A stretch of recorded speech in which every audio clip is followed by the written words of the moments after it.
This is episode number 20 with Arye Gross. Coming up. So all I really tried to do was not fall apart for my walk-on where I said nothing. Finally, Dan Aykroyd went, okay, stop. You cannot be doing this like strawberry festival in the back of my shot. There's something that stirs in us when we watch performance that has some modicum of something authentic in it. I got a call from my manager saying, the studio's not letting them fire you. So that's how it started. Working on material, finding the way in, like bang, that's the thing I find my deepest engagement in.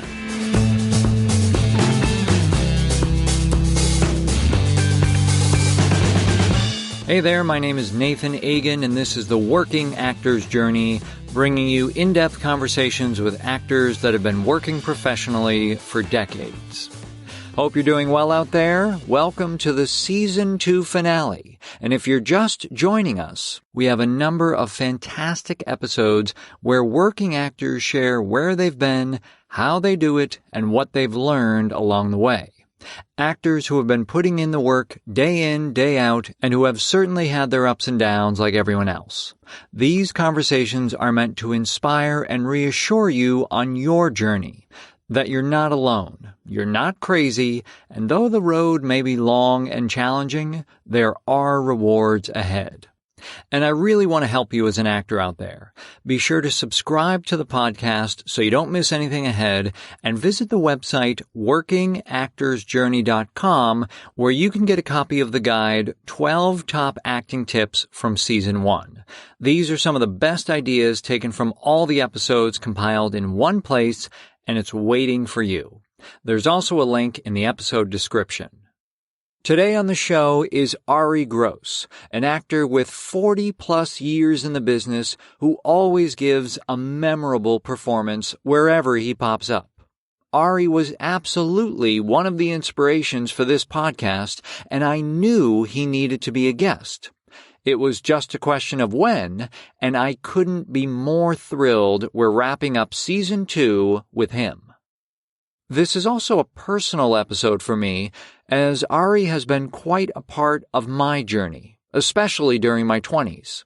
I first met Arye in college at USC, when he co-taught an acting class with Tim DeKay, who many people would later know from the show White Collar.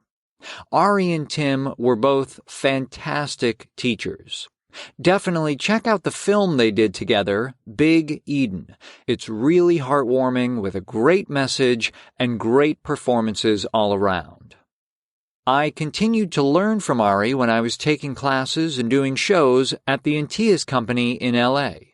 I consider Arye a friend, teacher, and mentor. Now, Arye has had a pretty amazing career. He's got over 120 credits on IMDb, and that doesn't even account for the multiple recurring guest roles he's had on shows like Diagnosis Murder, The Practice, Wildfire, The Riches, and as Dr. Sidney Perlmutter on Castle. In fact, I once helped Arye run lines for a Perlmutter scene. Talk about the B-team. Two of his celebrated co-starring roles include as the guy tasked to fetch Bette Midler's character in For the Boys, and as the wronged husband in Minority Report with Tom Cruise. Both are totally worth your time as a student of acting. He creates such great characters and does so much with very little screen time. He's also absolutely one of those, hey, it's that guy, guys. He's popped up in so many different things on screen over the years, from Just One of the Guys and Soul Man to Friends, Grey Gardens, and 100 other things. Even if you didn't know his name, you knew his face. I mean, he's in the actual book called Hey, It's That Guy. So, it's official. Though I have a feeling, after today's episode, you'll know who he is from now on.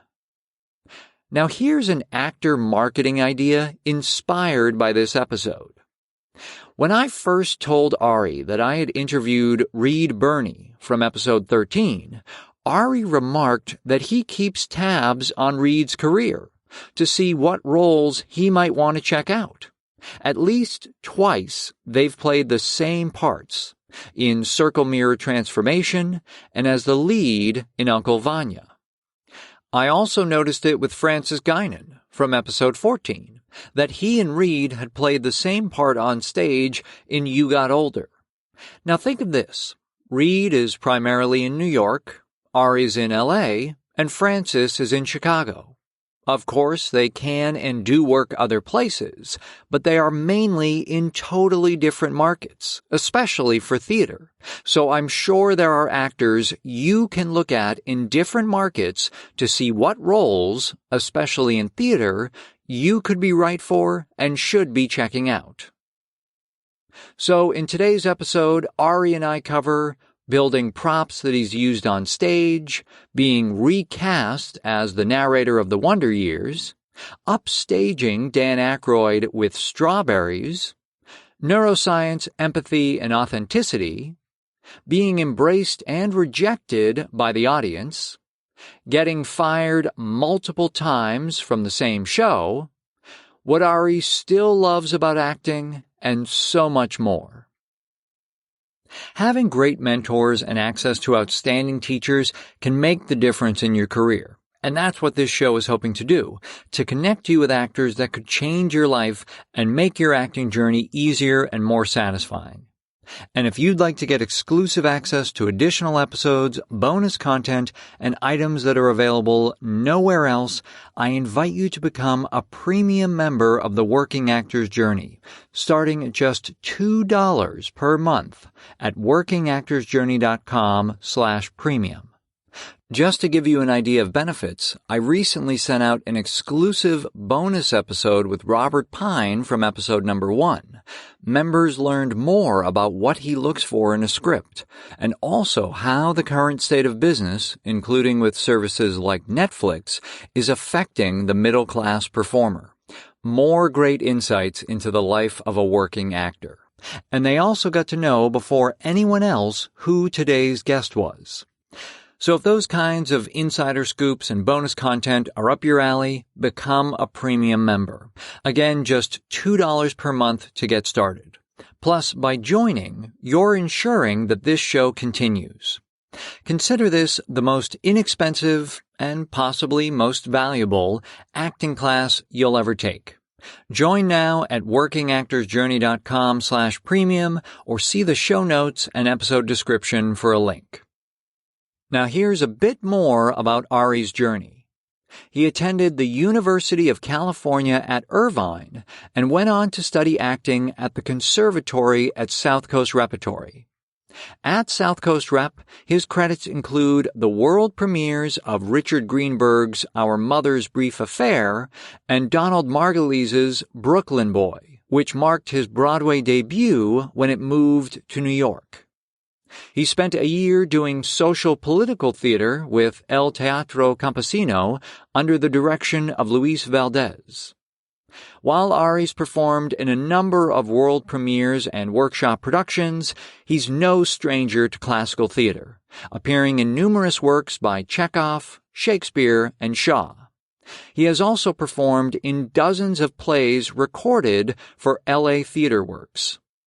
For a production we discuss, Underneath the Lintel, Arye was nominated for an LA Ovation Award for Lead Actor and for the LA Drama Critics Circle for Solo Performance. On screen, he was a series regular on Ellen and has made numerous guest appearances on a wide variety of television series such as Different Strokes, Knight Rider, The Outer Limits, 6 Feet Under, and Law & Order SVU. Are you looking for more info from industry insiders and great teachers about being an actor? And do you want this as something you can listen to on the go? Well, you're in luck. As a listener of the Working Actor's Journey podcast, Audible is offering you a free audiobook and a free 30-day trial. Whether it's 1 hour or 15 hours, it doesn't matter. Whatever you want, that first item is totally free. To download your audiobook today, go to workingactorsjourney.com/audible. Here are a few recommendations for your acting journey. The Actor's Life by Jenna Fisher from The Office, read by the author and others, including our guest, Reed Birney. Secrets of Screen Acting by Patrick Tucker, a TV and film director, read by David Lawrence XVII. Respect for Acting by Uta Hagen, read by Angèle Masters. Get one of these or anything else at workingactorsjourney.com/audible. I gotta warn you, you're gonna hear me laugh quite a bit on this one. Maybe it's Arye's inquisitive or even mischievous nature, or how he almost has this childlike wonder at times, but I just find him hilarious. So, there we go. A couple fun connections came up to other episodes today. We talk about an acting lesson that Arye learned from the actor Kurt Fuller, who is another guy you'd totally recognize and I'm sure also has, hey, it's that guy status. When Kurt was a student at UC Berkeley and Robert Goldsby from episode 17 was one of his professors. Small world indeed. And the second connection is that this time it's Arye who references the player and Hecuba from Hamlet, which we brought up in episode 19 with Alan Mandel. And in a special appearance, you'll also hear Arye's cat, Butterfly. So there's a bit of distant meowing until she eventually gets hungry and leaves. So enjoy getting to know Arye's cat as well. Be sure to stick around for the very end, where we talk about 3 important quotes for actors, creativity, and yeses. You'll hear what we mean. So here we go with episode number 20. Please enjoy my chat with Arye Gross.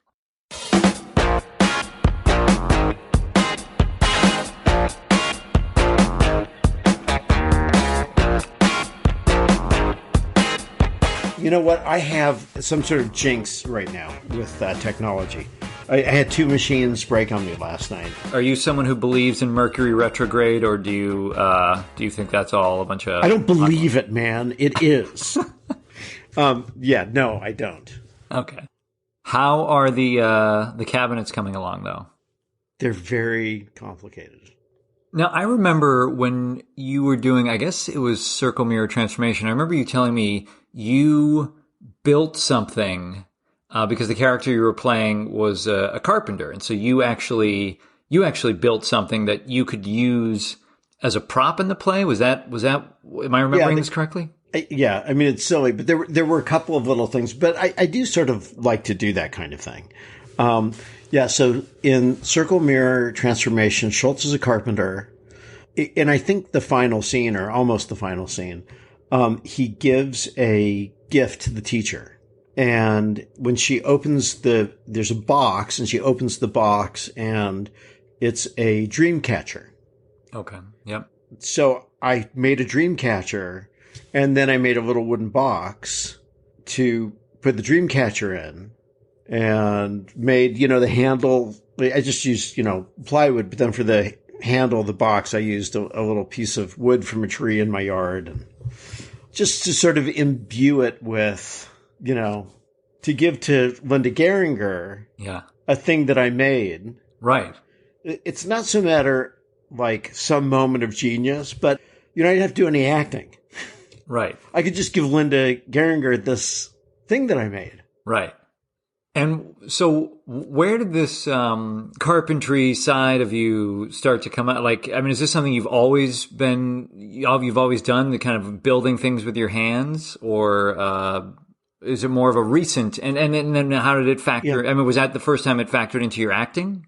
No, I've made other stuff. I've made other stuff before, but it when I grew up, I didn't know anything about that stuff. My dad was an engineer. Sure. Okay. And so he would, I remember him, building some bookcases that we had and being able to fix things and tinker with stuff. So I had a sense that it was a thing one could do. Mm-hmm. And then when I was first hired by South Coast Repertory, I worked in the shop. Before I worked in the shop, they were moving from their old building into their current building, which was new 40 years ago. And I did a lot of cleaning up and a lot of painting of walls and sweeping of floors. But once they got into production, I started being assigned from time to time to work in the shop. And that's where I learned things about flats and using a bandsaw. And Andy Fagan showed me how to make a bongo board. There's like a cylinder with a groove in it, and then you have a board with a piece of wood running down the middle, and you use it to balance. Oh, yeah, sure. Yep. Yeah. You're standing on it, right. Yeah. Yeah. And then Steve Schaefer, I was assigned to help him for a couple of weeks with John Sidoli and Michael Tomlinson, I think. And we were breaking down every light instrument that South Coast Repertory possessed and checking rewiring things, fixing, all the components for the lighting package for South Coast. And I just resented it that I was being made to do all this stuff because I was an actor and I just wanted to be cast in every play there. And it was only decades later, 20 years later, when I was at Stages, and which was right around the time I met you, I think. Right, yeah. And Paul Verdier sort of, as it turned out, temporarily walked away. I had taken over running the theater. Mm-hmm. And at a certain point had to go, well, what kind of equipment do we have? Well, here are these lights and, well, these don't work. Well, I should get somebody to fix these, or actually, let me just take the back off of that. And then I started to realize that I knew how to do this stuff.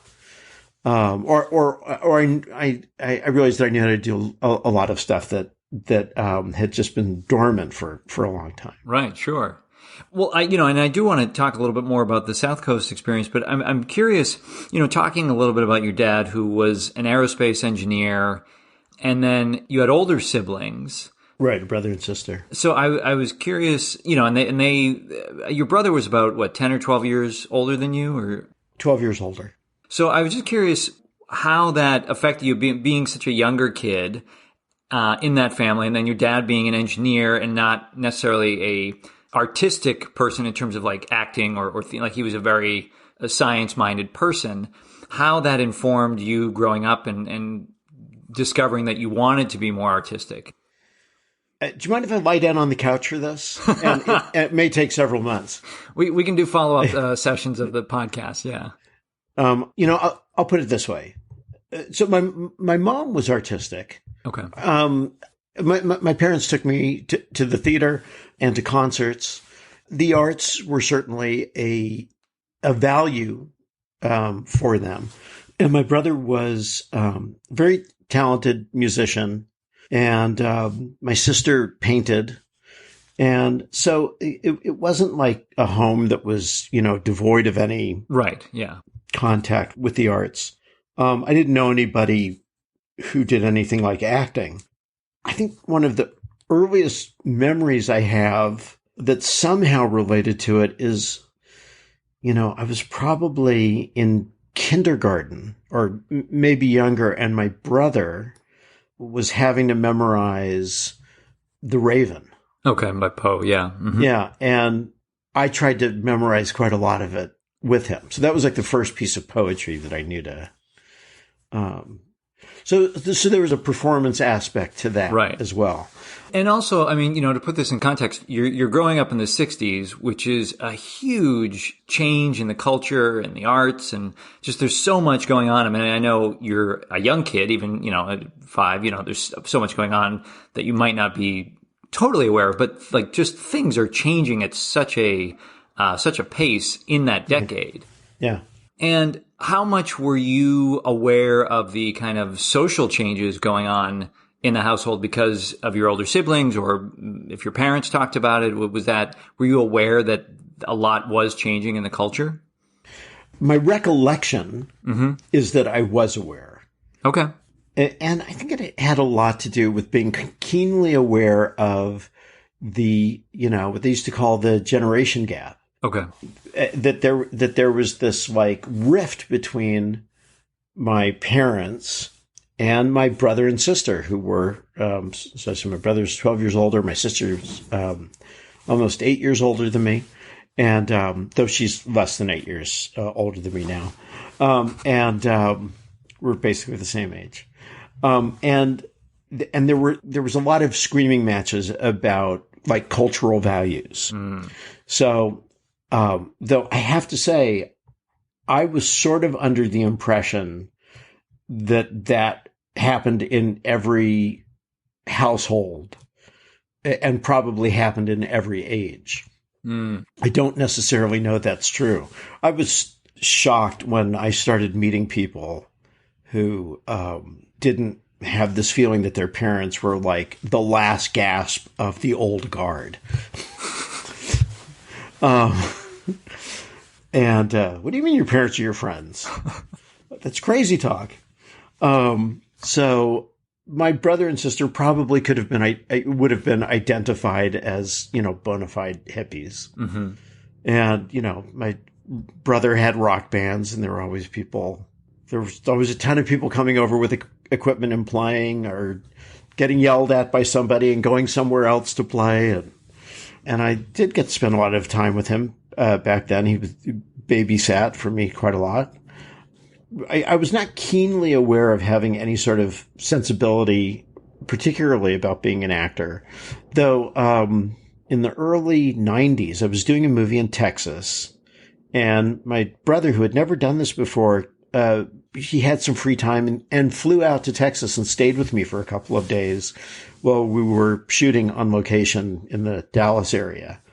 And out to dinner one night with a couple of people from the cast and crew and my brother, someone asked me when I got into acting.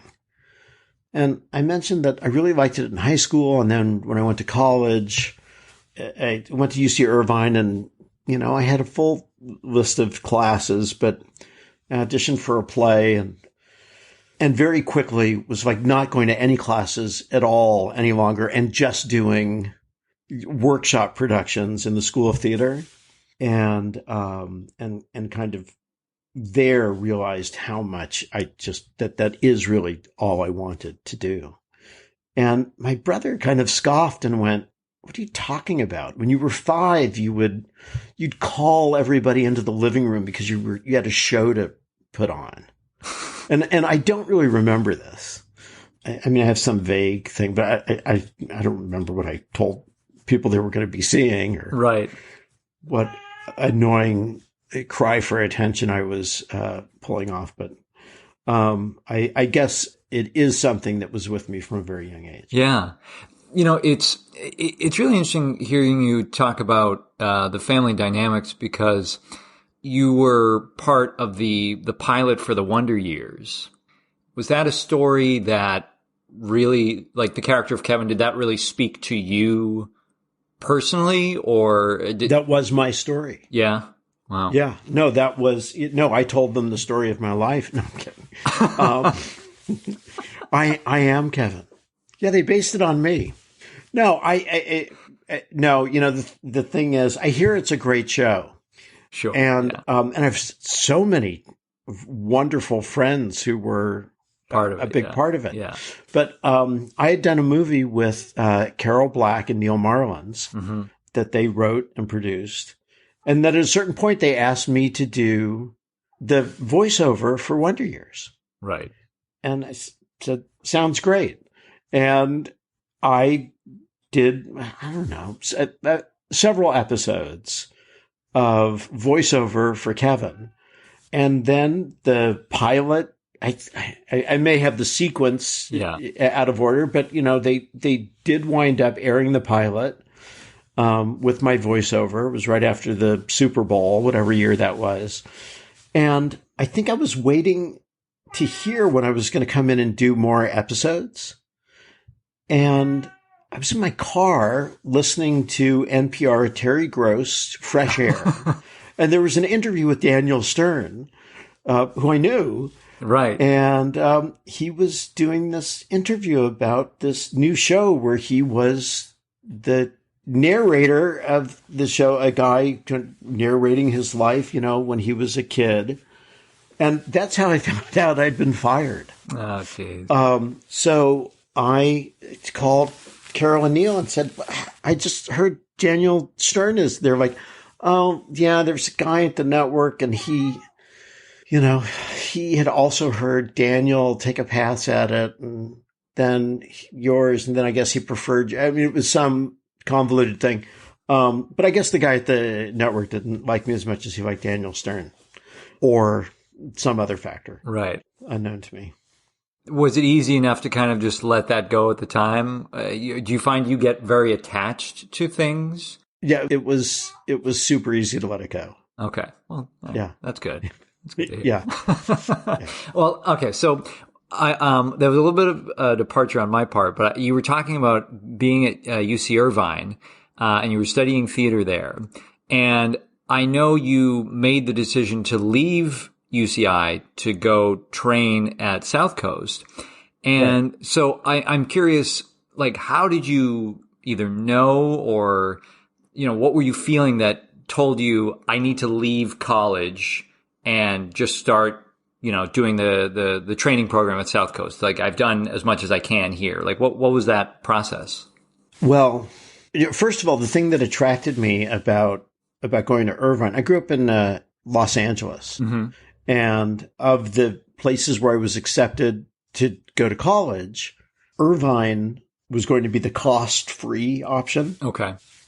There's actually a university that's in Los Angeles where I could have gone, but I didn't have the means or the kind of justification to move out of my parents' apartment. And that was a sort of high priority for me at the time. So Irvine, I could move away, but also Irvine had this reputation for a conservatory style theater program. And I had partially read one of Robert Cohen's books, Acting Power. So I was very interested in Irvine for that. And it might have been sort of part of how I talked myself into thinking that was the choice to make.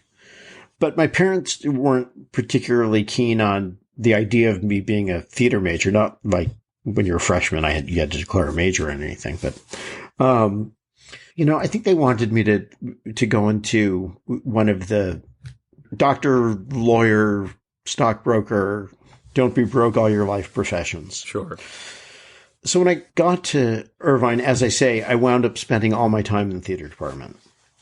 At the expense, ultimately, by really the second quarter of my freshman year, I really wasn't going to other classes because I had 3 rehearsals a day and a show in the evening and a dance class and an acting class. And so I was acting in a production of Pirandello's Enrico IV. And after the performance, it was directed by a faculty member, and there were a lot of graduate students in it. And I was one of the guards. And after the performance, Lee Shallett, now Lee Shallett Schemmel, I think she's known. She was at the time the casting director and head of the conservatory at South Coast Repertory. So this is 1978. She came and saw the play, and said hello to all of us afterwards and told us that if we had any interest in professional training, we should come see her when we finished school. And I went back to my dorm that night and I wrote my parents a letter and said that I'd just been scouted by the casting director from a major repertory theater, and that I was going to go into the training program there and get my equity card and become an actor. And I mailed this letter, and it's not like we were, speaking on the phone every day. There weren't cell phones. I'm not even sure they had a phone in my dorm room. But, I saw them a couple of months later and they were like, what's this about? At the end of my freshman year, I went to see Lee and I auditioned for the summer conservatory at South Coast. And she accepted me into the program. I read when you were at South Coast, I think it was when you did the show Time of Your Life. I read that the actor Kurt Fuller shared something from Robert Goldsby that he had learned at UC Berkeley. And I spoke to Robert for the podcast. And so it was really cool to hear, his side of things. But what at least what I read was Kurt said that he heard from Robert, the character with the greatest degree of conflict gets the focus. And I was wondering if you could share how you use that to develop your role of another cop in Time of Your Life. Yeah, right. So it's funny. Kurt and I had met a year before the conservatory. So we met in the summer of 77. I just graduated from high school and he had just graduated from UC Berkeley. And he was working in a shoe store. And I went in with my girlfriend and we struck up a conversation. And I worked in a movie theater in Westwood Village. And so I would sort of like drop by this shoe store and see if he was in, and we would chat in the doorway for, an hour at a time about our hopes and dreams and all this stuff. And we became great friends and remained so for many, many years. And we would talk about acting, among other things. And one of the things he shared with me was this thing that Bob Goldsby had told him. And I don't think it was intended as this is how you steal focus. Right. Sure. But it is something interesting to look for when you're watching plays, or movies, who's got more at stake in any particular scene. Right. I don't know that it was necessarily in play during Time of Your Life, but because as I came on, as you say, as another cop, for about 15 seconds, I basically just walked on, and I think John Sidoli maybe had a line because he was a cop. And I walked over there was a bar, and Ron Bowson would say something to crack me up, and I would sort of look away, and John David Keller was at a table downstage, and he'd look upstage at me and do something so all I really tried to do was not fall apart for my walk on where I said nothing. Though I would I was also the ASM on that show. So I had a lot of work to do before, I'd sweep and mop the stage, before we, set everything up. There were props that I had to organize. The actor who played, I think it's Joe, is the principal guy in the story who sits at the table all day, and he eats about 100 sticks of juicy fruit gum. And of course, that much sugar would kill anybody. So, I had to take packs of juicy fruit gum and very carefully cut the packages open and open the foil wrappers and replace it with a sugar-free gum, and then repack the packs of juice fruit. Yeah, that was a bit of a chore.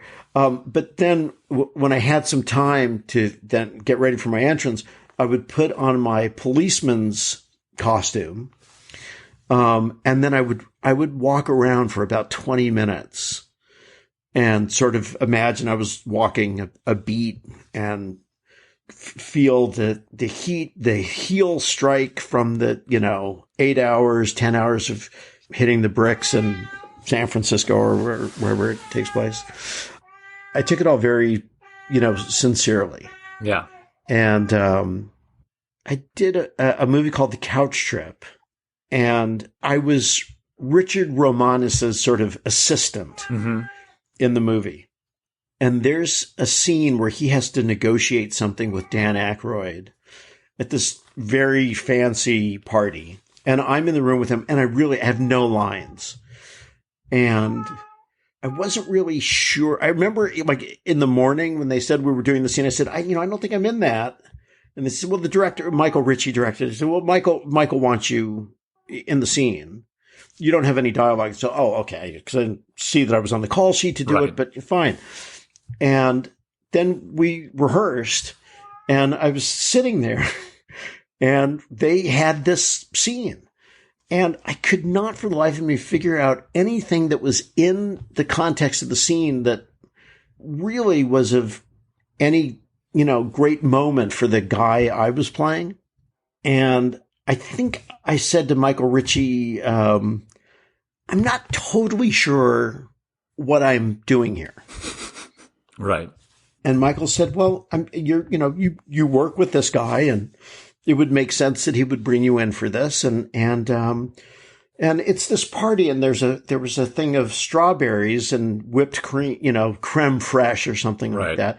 And he said, why don't you, just listen to their conversation and, have a couple strawberries. And, so that's what I started doing. And, I was eating strawberries, and then I would sort of decide that was a bad one. And then I'd look for a good one, and I found a really good one, and it was really good. And in the course of the scene, I was eating, 12 or 15 strawberries, and a couple takes it, and finally Dan Aykroyd went, okay, stop. You can't do that. You cannot be doing this strawberry festival in the back of my shot. It's distracting, and Michael's like, okay, it's funny, but Arye, just have a strawberry. And I said, okay, but can I choose it? And he said, yes. And so the entire scene I just played, I was trying to pay attention, but I really wanted a strawberry, and I decided not to have a strawberry. But then they looked really irresistible, and the smell of the strawberries would draw my attention, and then I'd try and find the right one, and I'd pick through a few, and then I finally got one and put a little bit of cream on it and just took a little bite. And then I took a very long time to eat this one strawberry, and I thought it was hilarious. And my conflict there was I was supposed to be paying attention to this business meeting, but this was the most incredible strawberry I'd ever eaten. And I think by the end of it, they just took all the strawberries away and, had me looking at a brochure or something. It's, and it's not that I was doing anything really big, but if somebody's engaged in an activity and they have some problem with it, your eye goes to it. Right. Your attention goes to it. Now, in doing my research, I remember reading about it's very interesting you talk about the strawberries, because also, at least hearing it, there seems to be a moment of not only are you playing the scene, of what the character wants, but now there's the energy of what Dan Aykroyd has said, which is kind of, blending into the scene. So now there's kind of two levels of the scene happening. And there seems to be this quality, at least of your acting that I have seen and what I'm reading about, that you seem to blend that line between life and acting a lot. There were a couple instances where I remember you said you got a part, and then the director asked, why you didn't sound like you had during the audition, and you said, well, I had a cold. And then when you were rehearsing Uncle Vanya, you were tying your shoe, and the director loved it, and you were like, well, no, my shoe was untied, and I had to tie that. Do you look for those moments, or do they just happen? Okay, so the reason I had a cold when I auditioned was that just was the truth. Of course. I couldn't understand why. Of course. But I and that was my first movie. It was my first day on my first movie, and it was I couldn't understand why the director hated everything I was doing. And then he finally came up to me and he said, you had this other thing with you. Now it's funny. That's my first movie. In my first TV job, was an episode of Different Strokes, so if you can believe I'm that old. And there was a thing where I was a high school kid, and I sold stolen stuff out of my locker. And there was this thing where I opened my locker to display my wares. and there was a gold chain in it, and it fell off the little hook that they had put up. And so I bent down and I picked it up. And as it just took a second, and then there was cut, reset, and a voice over a loudspeaker in front of a studio audience saying, like, "What are you doing?" Oh, geez. And I said, "Oh, the necklace fell out of the locker." And they go, "Yeah, well, you just like ducked out of the shot." And and I said, "Oh, well, the necklace fell out of the locker." And then an AD came over and said, "We can't see the necklace. If it falls out again, just keep playing it. Like, we didn't see it. Don't duck out of the shot." Right. And I sort of felt like, okay, I mean, this is all super intimidating. It's my first job and first time, taping a show in front of a live audience. And, thanks for making me feel like a fool for following a natural impulse to pick up a thing that just fell. But it was years later when I was studying with the great, beloved, and unfortunately late Roy London. Just an extraordinary gift of a human being. Much of what he had to offer as an acting teacher was to sort of affirm that the stuff of our lives was the meat of our performances. Mm-hmm. And that truly was what we had to offer. And it really sort of became a matter of, can you find a way and the courage to bring your life as you are living it today and what happened today on stage with you or into the scene with you? And I think the ultimate expression of that, I don't think he was the first person to say that. And also he did study with Stella. And I will tell you, I never studied with Stella Adler, but in one of her books that's about playing Chekhov, Ibsen, and Shaw, maybe, she talks about Chekhov and Vanya in particular, that the job for the actor with Vanya in all of Chekhov, but more particularly in Vanya than any of the other plays, is that you cannot invent anything for that play to work. You have to walk on stage and discover what is happening and everything. So, and that's super appealing to me. I think there's some variation of the phrase, well, there's nothing in the play that says Vanya doesn't have the flu today or isn't tired today or doesn't have a headache or knees is not hurting or is distracted, all of that stuff. So I sort of fight to try and bring as much of that on stage or into a scene with me as I can and still fulfill all of the other, the technical demands of the scene. It's like, the words, all of them coming out in the right order. Well, I remember maybe it was when you were, I don't know if it was when you were teaching at USC so much as maybe when I got to observe more of your work at Antias.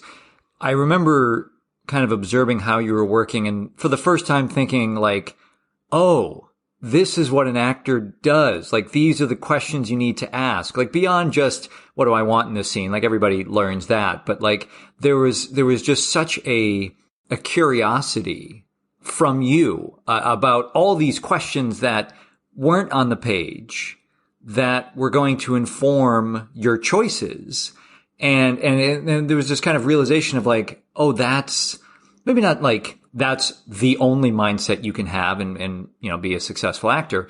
But it was just like I can tell in my tool bag, I don't have that.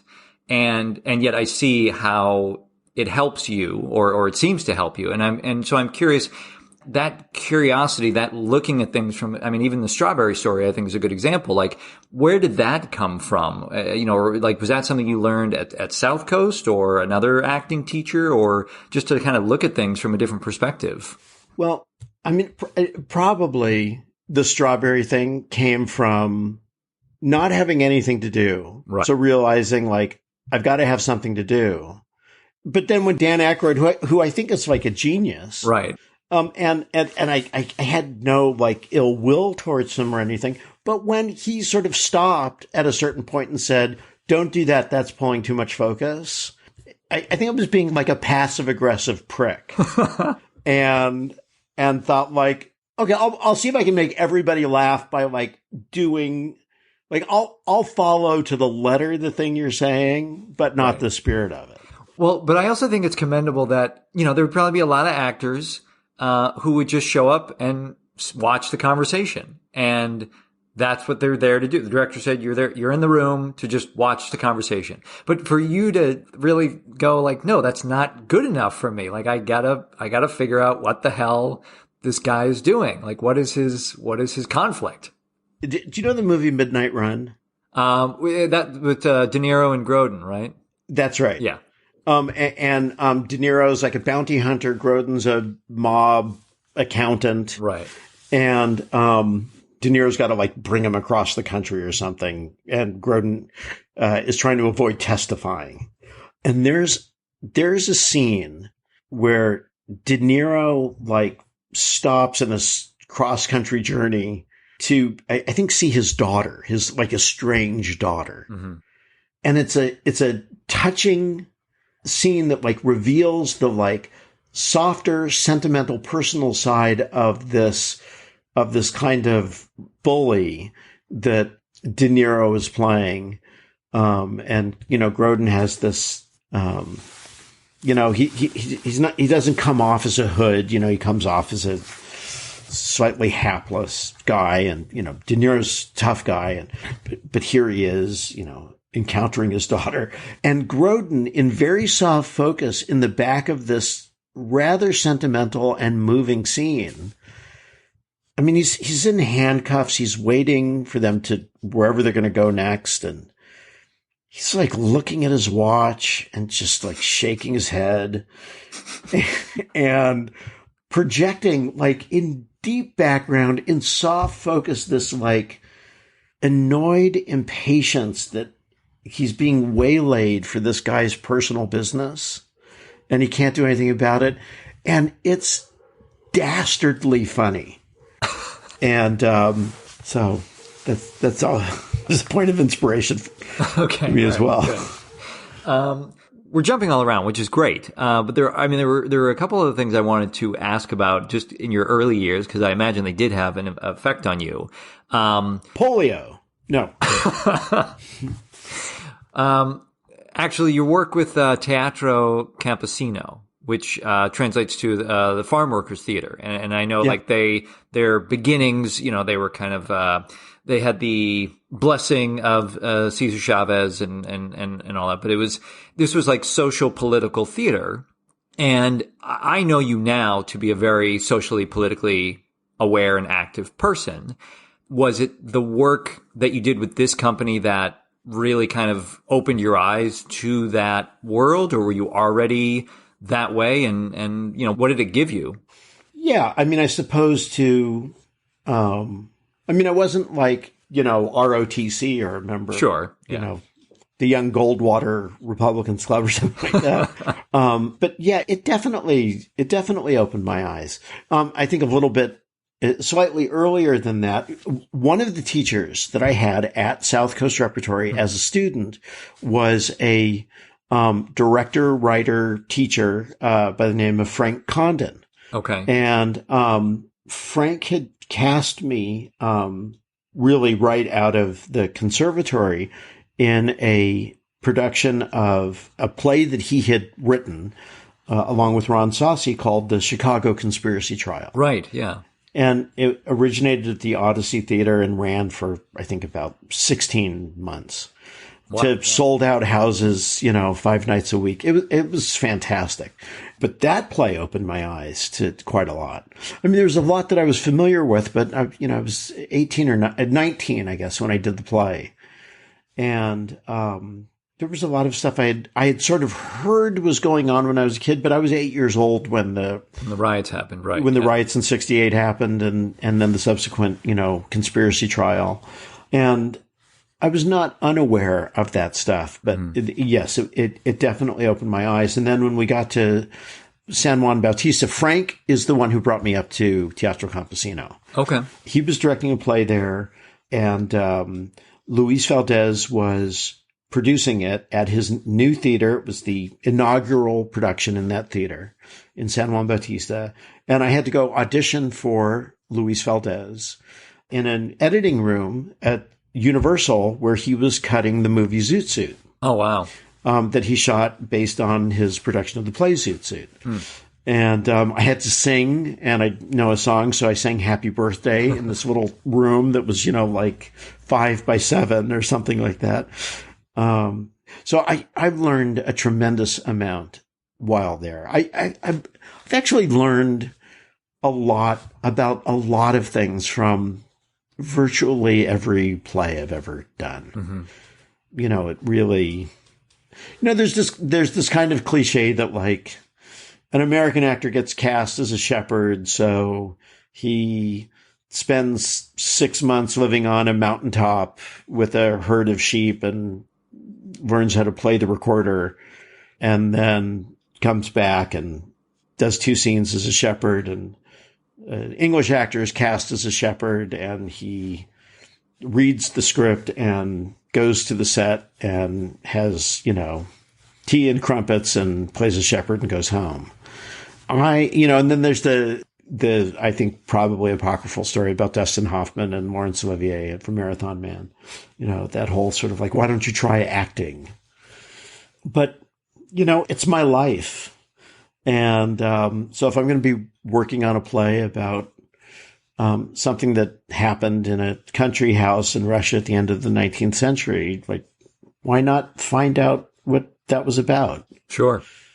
Well, I think it also kind of touches on what you were saying about the carpentry. It's like the more you can do, and I guess it depends on what kind of actor you are and what inspires you or excites you. But if you are a curious person, the more you can do so that the acting isn't so hard. If you've done all this work and research, you can kind of more put yourself into that space. Right. And this is a thing that Roy really talked about. If you can forget about the acting and just be prepared enough to be open to what is happening at the time that the scene that you're in is taking place.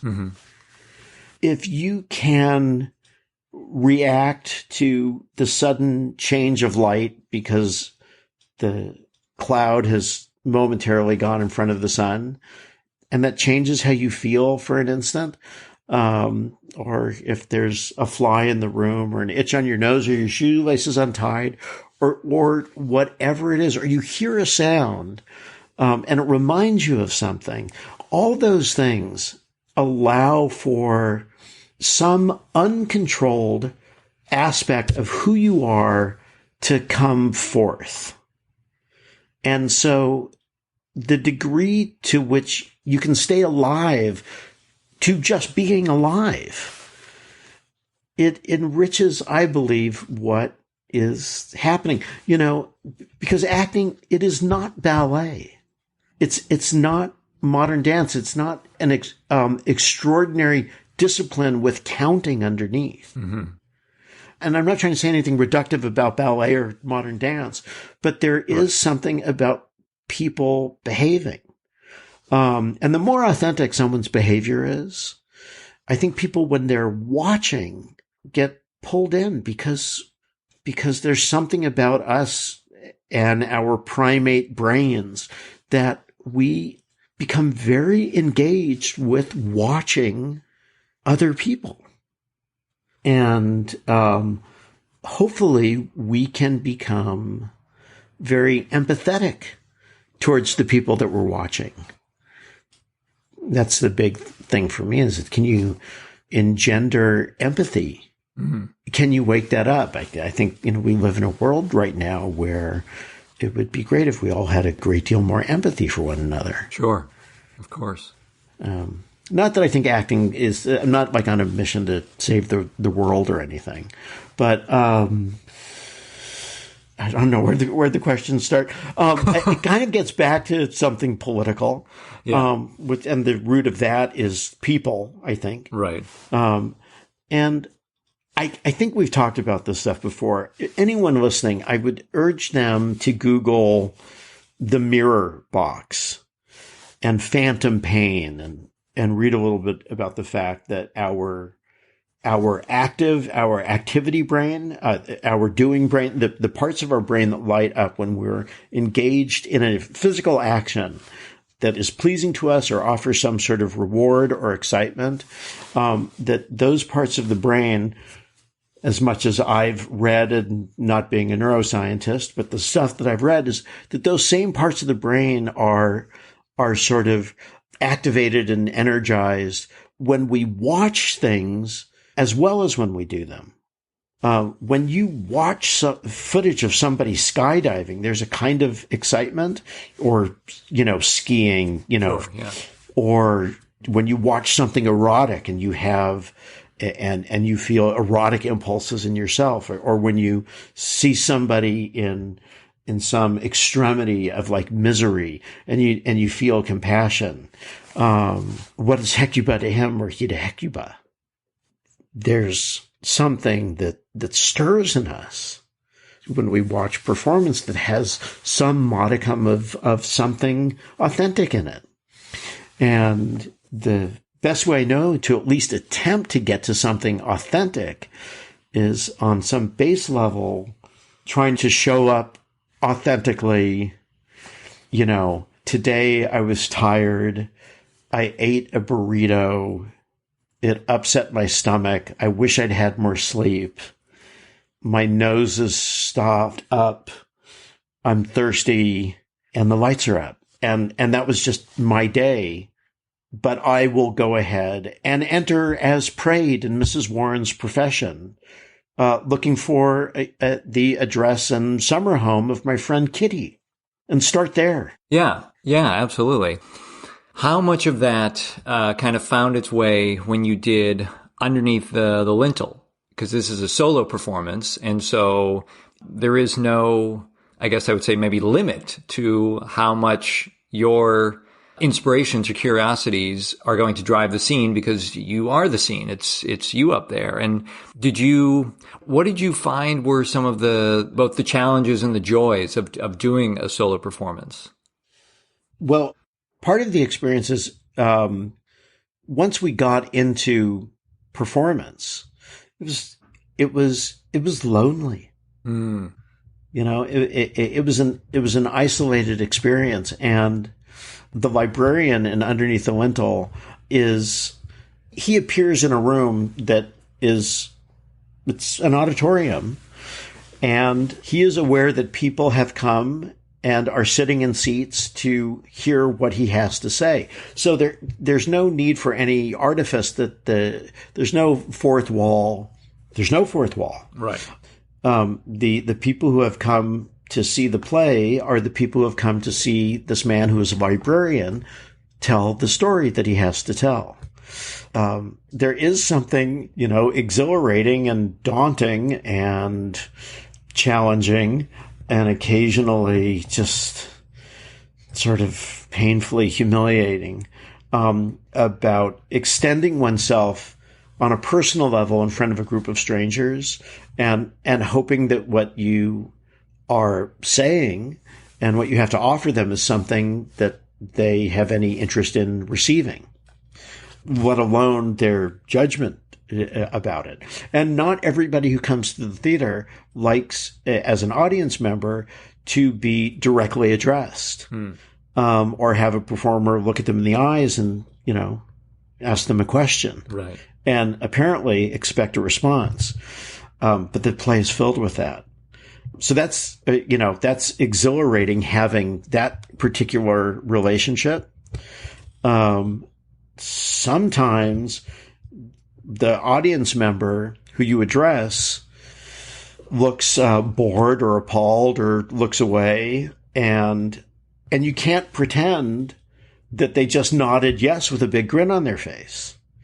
You have to sort of move forward with their rejection, really. And that becomes, in some aspects, a part of your evening, or a part of that moment anyway, or right. part of your relationship with that person in the audience. And lots of people, like, as far as I can tell, were really enjoying the experience and liked being in there in that kind of engagement. But there were also people who I felt like this was not their cup of tea, or they weren't buying the play, or usually just that they weren't buying me.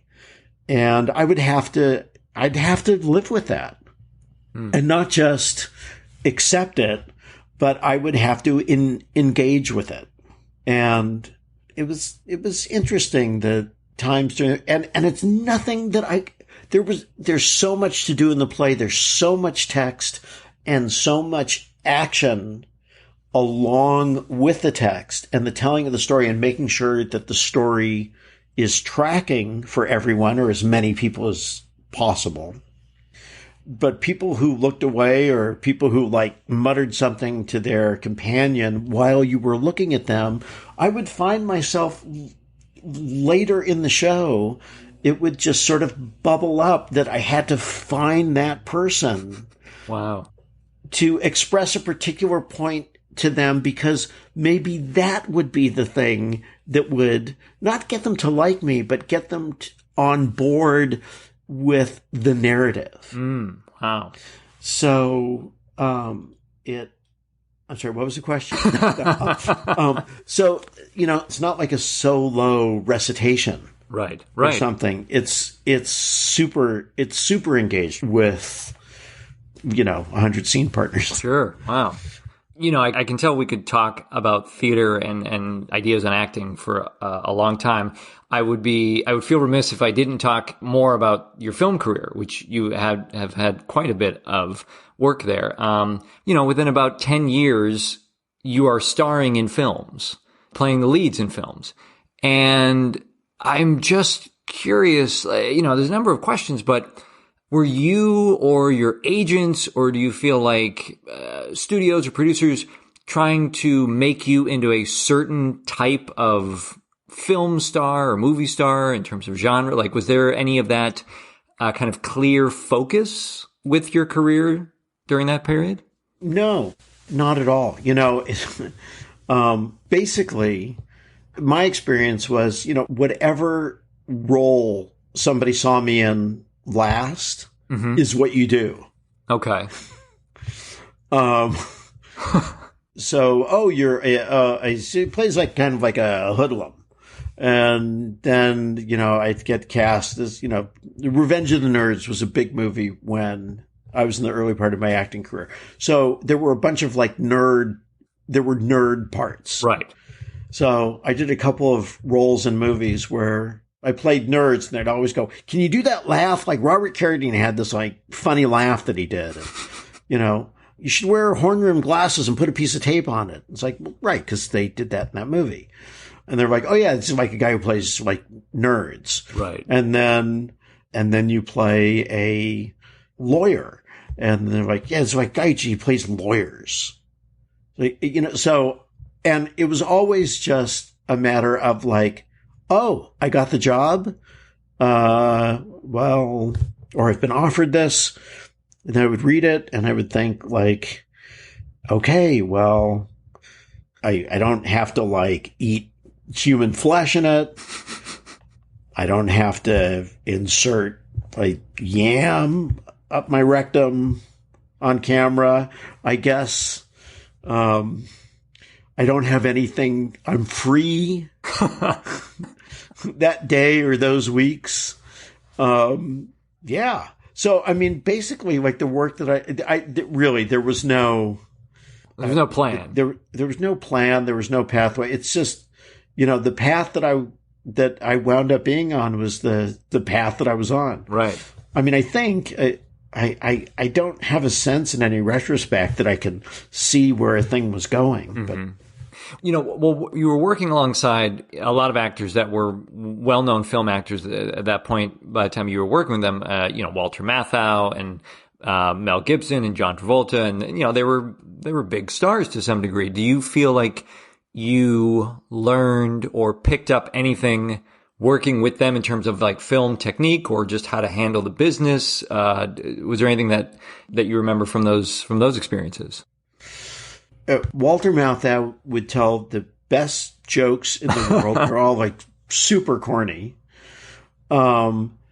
He was entirely honest at every moment with a smile on his face, even if he was saying something that would be like devastating to somebody. And I mean, he was like the epitome of, he was a guy who was just frank about everything. And I don't know if like 23-year-old Walter Matthau had, his legs and the courage to say how he felt about anything, but it was encouraging and instructive to see him, to see somebody who was so much himself. I mean, I think in a way, there are things that I learned from everybody. Sure. I did a movie that not very many people have seen, called A Matter of Degrees. And it was sort of, it was in the late 80s. And I had a couple of scenes with John Doe, who's a wonderful actor and probably most known as the, front man and songwriter and bassist for the band X. And long before I did the movie, I was a fan and used to go see X, play in concert at the Whiskey and stuff like that. But there's a ton of stuff that I've learned from John Doe in a couple of days. Little things, but really important things. In terms of conducting oneself on the set. I mean, this will sound silly, but it actually was a big deal. Right. We were shooting a scene where I'm caught in a rainstorm and I come into a building and have a scene with John Doe. And I'm dripping wet. And we were shooting in Providence, Rhode Island in the fall. And it was quite cold outside. And it was an independent movie and a low budget and a lot of great group of people. But when you're shooting a movie like that, it doesn't have like the amenities of a bigger budgeted thing. Sure. Yeah. And it doesn't quite have the crew. And I was a big supporter of the film. And I was very invested in having not just the movie, but the shoot, like each shooting day, be successful. And that everything be achieved that needed to be achieved on the day. And at one point we had done the shot 3 or 4 times where I walk in and I'm sopping wet, and then they'd have to relight, they'd reset. And I was chatting with John during these moments, waiting to do the shot again. And at a certain point, I was really cold. And somebody came in and said to me, like, they're just fixing this thing, but we thought we were going to go again in 5 minutes. It's going to be like 20 minutes. But they need you to don't go anywhere. Cause they're going to try and get this right away. And I said, yeah, it's fine. It's no problem at all. And John Doe said, no, excuse me. Tell them that you need towels and dry clothes and somebody to help you change right now. Mm-hmm. And I said, no, I'm okay. And he goes, no, you should get into dry clothes because that 20 minutes, it may be 15 and you can change back, but it may turn into an hour.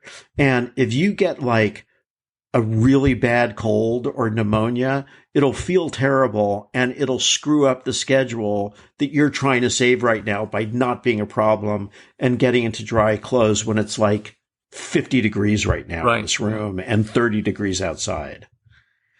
And, I remember being kind of struck by this, like, right. I'm so invested in being well liked that I don't want to momentarily, put a hitch in anybody's get along, even though like the sensible thing is like, well, wait a minute, this actually might not be good for the like next week's filming.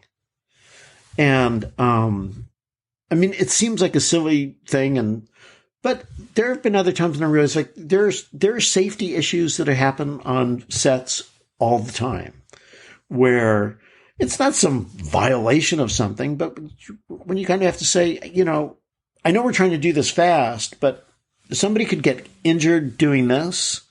And even though we can do the dangerous thing and it might work out, if it doesn't, it's going to blow the rest of the week. Right. Yeah. In addition to the reason, that like nobody should get hurt at work. Yeah, of course. Anyway, so that's just one example of somebody who I learned something so deeply practical from. Yeah. And I think it's important, not just actors, but, in this case, actors, we can fall into that trap of not wanting to be the problem, wanting, many people get into acting because they want to be liked. And you have that come up and there's, I think as John was trying to illustrate, there's a level of being professional about it too, of like, these are, this is how we all stay on the same page and we all, move forward and we're treating everybody with respect, in terms of, what needs to happen. And it's not you being a problem. It's actually, this is going to save any potential issues down the road. Yeah. And then there's also the simple thing of like, don't make somebody stand around. Right. Shivering. Right, exactly. I mean, it wasn't like you were saying, I need a trailer with, heaters and, it wasn't, it was just some dry clothes, come on. Yeah. Right. That'll be, right. It's, having perspective and the awareness and being an advocate for yourself too, like knowing like that's important. Yeah. Polonius is full of a lot of hot air, but there is something to this above all, to thine own self be true. Right. I wanted to ask about another, the TV project Ellen, because you were on that, you were a series regular for a few years and that, there are so many actors that look at, being a series regular as such a coveted thing or it's a goal for many people. And I'm curious, what did you take away from your time as a series regular on that show? Wow. A lot. There was, well, let me ask really quick. Was it a goal for you to do, because you seemed, at least from a career perspective, you started doing more television. Were you eyeing more television projects? Around that time, I was doing a lot of films, some that I thought were great, some that were terrible. And I was not particularly interested in doing television. It's not like it is now, where great actors are doing great projects that have been developed for, specifically for these small, right, these now set of small screens. So it was really not at all in my plans to do television. But the people who did the Wonder Years had this show that they developed called These Friends of Mine. Mm-hmm. And they'd asked me to come in and do a couple readings of it.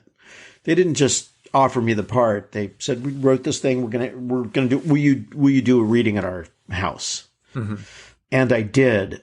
I really had not auditioned for a lot of television the first couple of years I was working. Mm-hmm. But once I got kind of a big break, which was the movie Soul Man, right, I started getting offered movies. And I wasn't doing any television for probably about 6 years.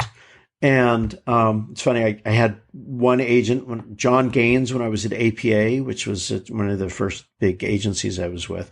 When I left and went to CAA, when I left, he said to me, all right, I understand that you're making this big move right now, but just don't let them make you do television. And that was probably around 1988. And they weren't, I was getting movies, and there was a big television project. I'll leave some names up. There was a very big show, and the guys who wrote it were also clients at CAA, and they wanted me to play the lead in this show. Okay. And so we went around to networks to pitch the show, and nobody picked it up. And then they called me one day and said, we've written this other thing. We wrote this part for you in the series. And I would go over to their offices regularly and read new pages of their pilot and talk with them as they sort of flesh things out. And then they finally had a pilot, and I went to some pitch meetings with them, and it got picked up. And then they said, okay, you have to, so the network wants to read people for the role, and they really like you for it, and they know that we want you to do it and that we wrote it for you, but you're going to have to audition for them.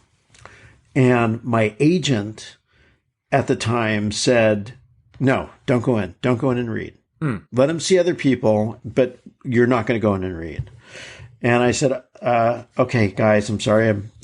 I trust my agent. I'm not going to go in and read. And then they called me and said, it's not going to happen. It's not going to happen if you don't read. And I said, well, I'm going to stay with my agent. She's like my business partner in this. And I really want to do this, and I'm hoping it works out. And they kind of said, okay, we'll fight for you, but we're not sure you're making the right move. And so I stuck to my guns, and then they called me the next day and said, we're sorry, but they saw somebody who they like, and they're casting him.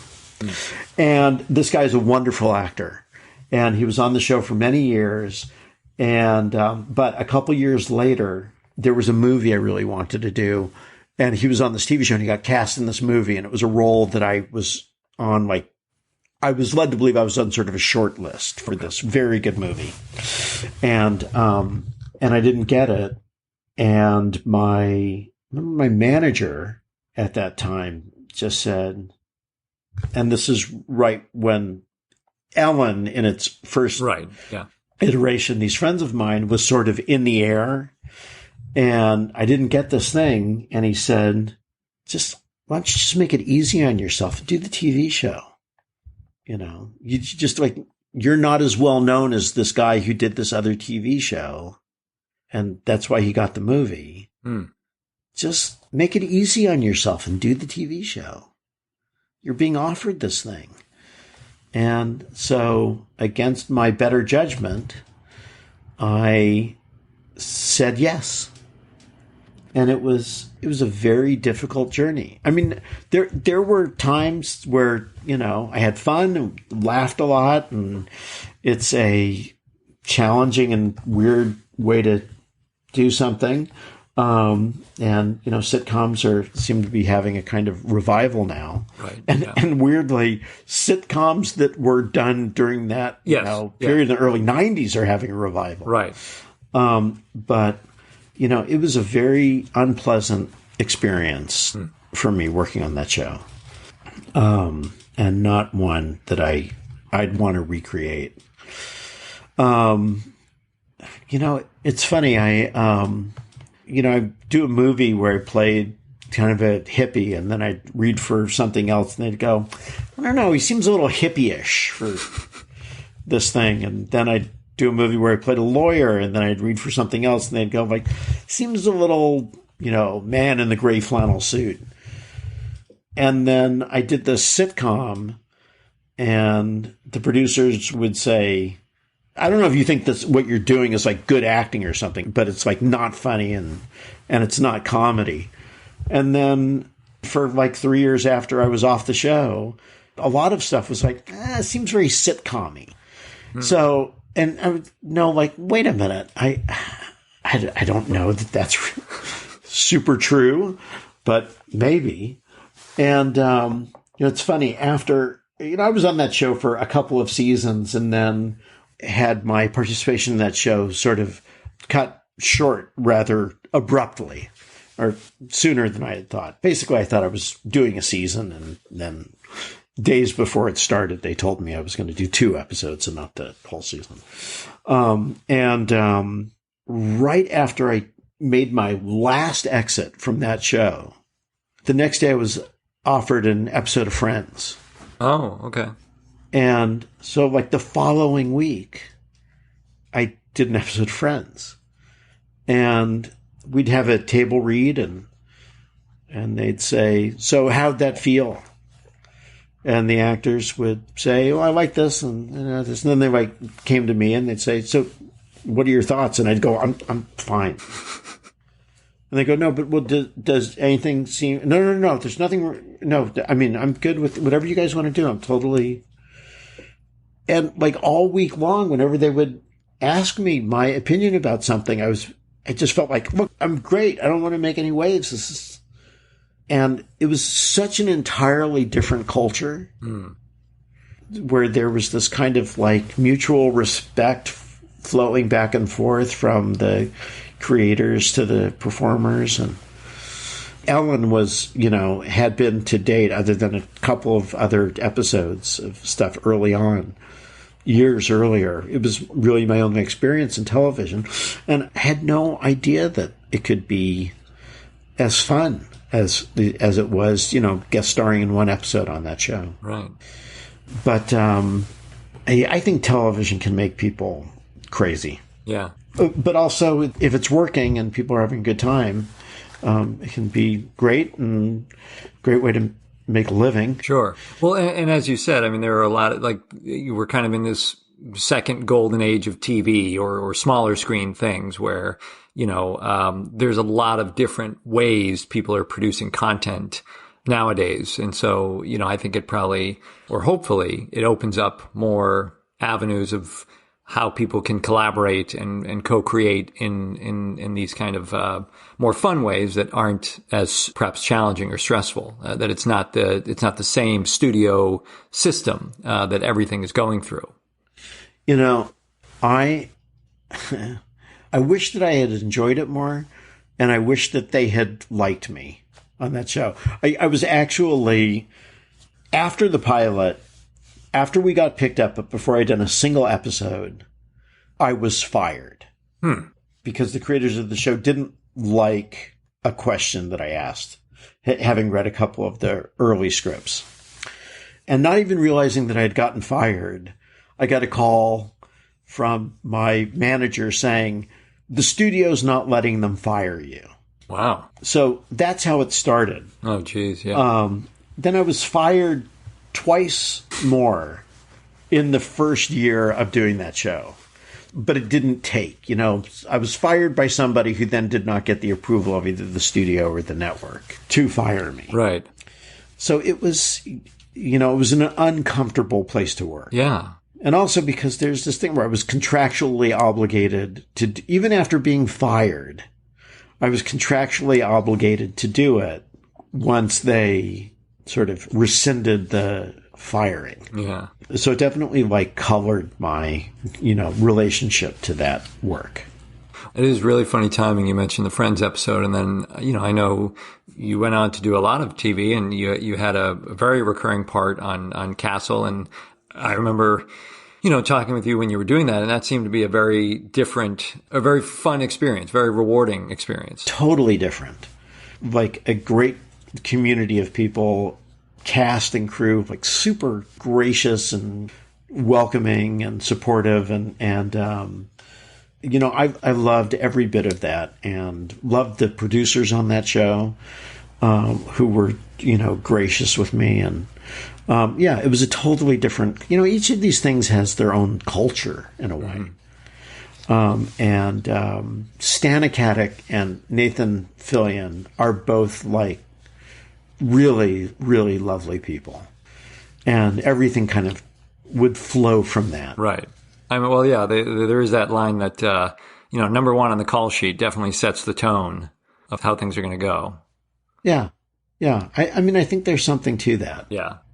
Again, I know we could talk for another couple hours, but I know you have a lot going on, including bookcases that you need to get to.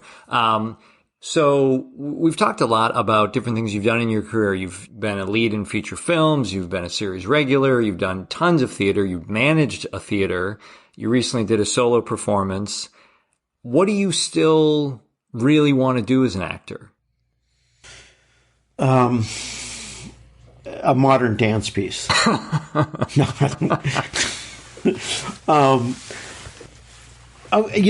There's tons of stuff. There's all the great classic roles. Sure.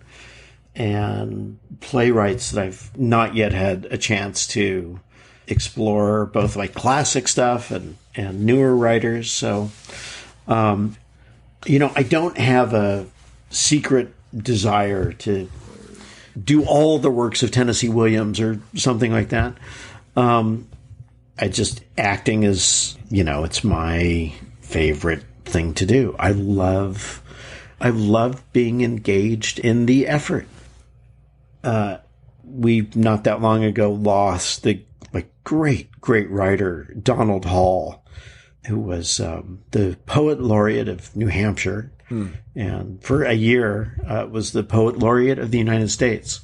And Donald Hall, one of the first things that I read by him, it was an essay about his relationship to work and to his work and to literature. And I think this was in the context, and this was like decades ago, but he had been diagnosed with cancer, and which, as I say, lived for decades longer after this diagnosis, but was confronted with the idea that he was not going to be able to read everything in his life that he had planned to. And that he was going to have to make some choices because there were great things that he wanted to read again. But at one point, he writes the phrase that as a writer, that he loves words the way a carpenter loves wood. And it just really hit home for me that there's something about not necessarily performance in itself, but rehearsal, working on material, finding the way in, and finding meaning and how it's expressed. Bang, that's the activity. That's the thing I find my deepest engagement in, where time stops. So I do really love it. So who knows? I don't know what the next thing is. I was curious. Is there something, looking back, that you wish you paid more attention to, and something you wish you paid less attention to? Yeah. I wish I'd paid more attention to learning the International Phonetic Alphabet. Because every time I do a role where there's some accent is required, I have to go back and try and look things up and try and remember what a schwa sounds like, and where the placement of things are. Because I actually love working on accents, but it's very time consuming because I never really paid attention in a voice class that I had in, as a freshman in college, on learning all the symbols. You know what I'm talking about? Right, yes, yeah. You look a word up in the dictionary and it's got that little guide how to pronounce things. Exactly, yeah. Well, if you know that, you can speak any accent that a human speaks. Right. Classical singers are trained in that because they have to sing in German or Italian or, anything like that. Yeah, that's right. That's right. But yeah, actors don't think about how that can relate to accents very often. I certainly didn't think about it a lot, but it's a good point. And what do I wish I had paid less attention to? I don't know. I don't think that my problem was that I was too focused on. So I probably should have paid more attention to just about everything. Okay. Well, I mean, a lot of actors, myself included, you can live with a lot of anxiety about certain things, whether it's auditions or your career, and am I going to get this, or how does this look, or is this person like me? And a lot of times, maybe after time has passed, you can look back and go, okay, I really didn't need to stress as much about the things I thought I did. But it's also helpful to hear that you could have been paying more attention to everything. Yeah, that seems to come up for me a lot. The phrase, we talked about this. I told you his name. You knew it was my birthday. That kind of stuff is the stuff I wish I had paid more attention to. So you've always been like a 75-year-old senile man who. Sorry, what did you say? Exactly. What were you talking about? Okay. As someone that reads so much and is so curious, I'm curious now that you're curious. Is there a quote or some, you've brought up Shakespeare actually a couple times in this, but any kind of quote or something that you feel like you try to live your life by, or that stays with you, whether it's from a poem or from a book or, anything else that, any kind of phrase that really resonates with you and you try to adhere to?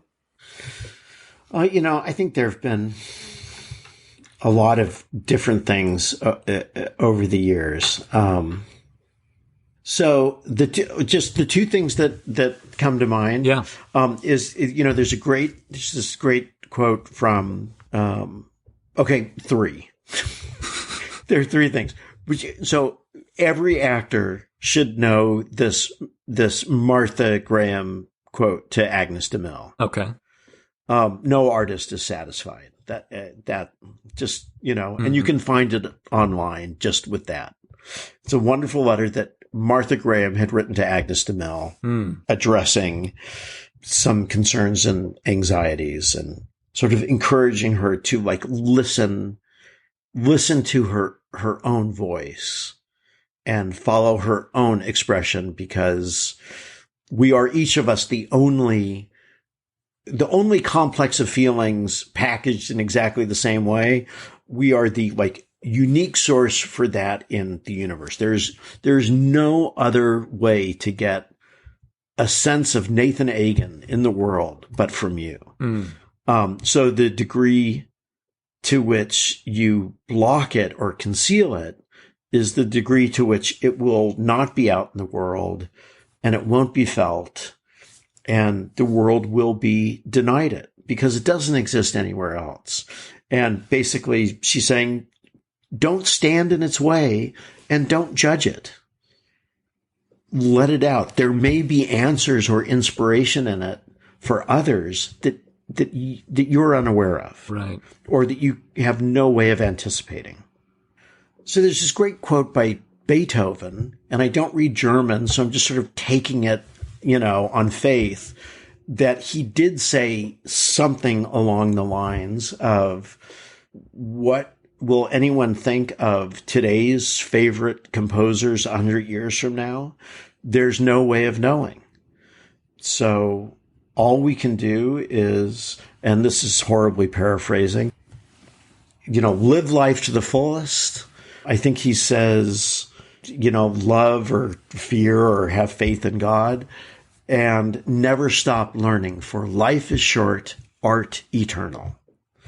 And it's a lovely idea. I'm not sure that I know exactly what it means anymore, in the way that I used to hear it, but I think today it means don't worry about anything other than doing the thing that you're doing, because who knows how it's going to be perceived.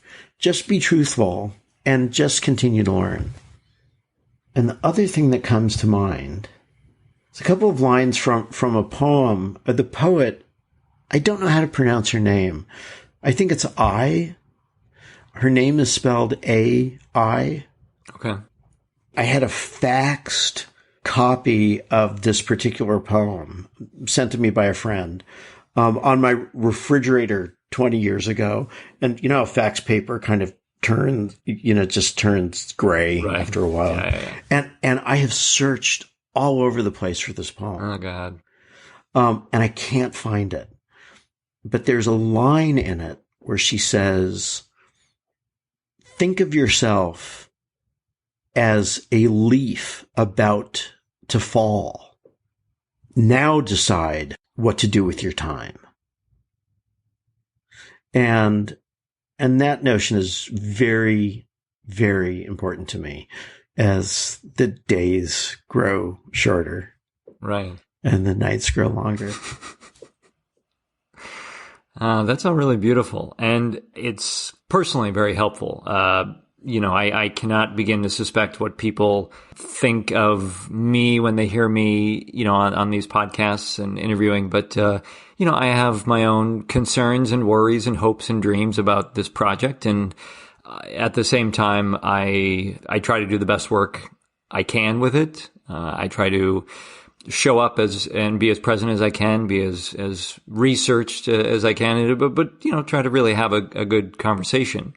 And it also leads me into, just being so grateful for your time. And it personally means a lot because you have been such a help in my life as a teacher, as a mentor, as a friend, as a fellow actor. It means a lot when I imagine you can understand this. It means a lot when the people who are impactful in your life are willing to give more of their time or to say yes to your project or to, whatever it is. It's just very personally, very fulfilling, to have you be a part of this. And whenever I, dreamed this up, you were always at the top of the list. It was more a matter of, figuring out how we could schedule it and make it happen. And I'm grateful that your cat could join us, for this as well. And I'm glad I figured out that really she was just hungry. So thank you, Nathan. And I just, I appreciate what you just said. And I just want to say, I think of, in a way, all those quotes that I just mentioned, it feels to me like stuff that you have incorporated in your life since the time you left school. I have sort of seen you follow your own path more entirely than almost anyone else I've ever met. And it's very impressive. And I just have tremendous admiration for you. Thank you. I am curious if in 20 years I'll be able to look back and say I knew what I was doing, or boy, I was lucky. I don't know. But yeah, maybe for everybody it's a combination of both. You have an idea, but there's a lot of things that you just leave up to chance too. Yeah, right. Yeah. Very quickly, I saw somebody post that they were celebrating 400 episodes on their podcast, and they decided to frame it as that's 400 yeses they got. And oh wow! And then of course, they say there's also that first yes where I said yes to myself that I'll do this. So trying to kind of embody that, nice. Every time there's a podcast out, it's because somebody said yes, and that. It's these little things, as we were talking about, the little things that you don't want to pass over sometimes. It's that is meaningful. So, I'm not a huge note taker in acting class, because it's so experiential. But one of the relatively few notes that I took in a class with Roy London was him saying, there is no failure. There is no failure whatsoever. And then he said, okay, the only failure is the failure to engage. So yeah, it's about that saying yes to yourself. Well, Arye, thank you again so much. This has been a great conversation. I love learning more about people that I know a little bit about, and I just appreciate how open and honest you've been with your journey. Thanks. It was a pleasure. More on this later. Exactly.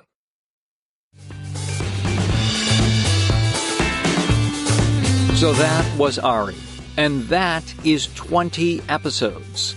Unbelievable. And another great chat, right? So to quickly connect back to it, remember to say yes to yourself. And every chance you get to act, someone has said yes to you. It might be a producer, director, writer. Even if you've generated the project, someone else has said, yes, let's do this. The guests I've had on here, they didn't do this to help their career. They weren't even promoting anything. They did this because they wanted to, and they freely gave so generously with their time, and I am so grateful to all 20 of them. And I want to say another special thank you to you, for saying yes to this podcast. I don't take that lightly. You may never know how much work actually goes into this, and that's fine. I want this to be an amazing listening and learning experience for you, and I hope it has been today. So whether this is your first episode or you've listened to all of them, I really appreciate you making this part of your day.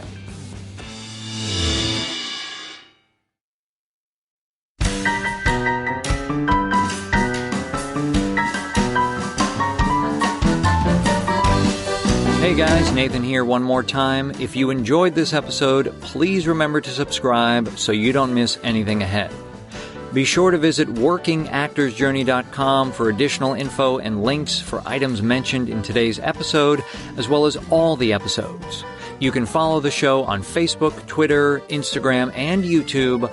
All the links are on our site and in the episode notes. Become a premium member and enjoy additional benefits and perks of the show starting at just $2 per month. Head over to workingactorsjourney.com/premium to join the Working Actors community. And don't forget to claim your free audiobook at workingactorsjourney.com/audible. Thanks again to today's guest and to everyone that makes these episodes possible. And a special thanks to you for listening. I'm Nathan Agan, and enjoy the journey.